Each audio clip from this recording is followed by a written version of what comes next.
Hey guys, we're back with the second part of 8.1 and looking at graphing quadratics.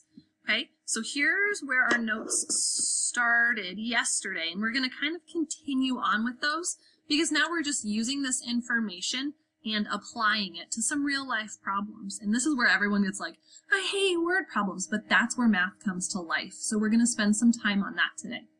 So let's look through this example together.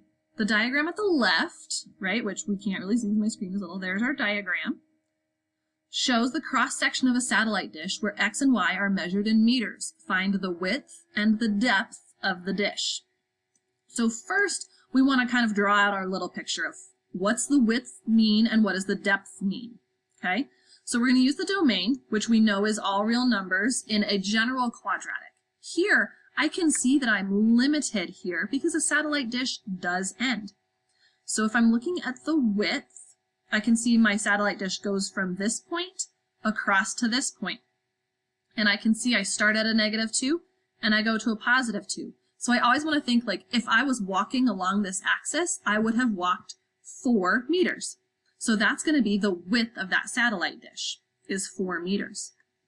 Okay, so now let's look at the depth or the height. So again, I see it has an ending point and it goes down here. So again, if I was to start at the very top and walk down, or start at the very bottom and walk up if I could, or fly because I'm magical, I would go with 1 meter. We can always just look at that.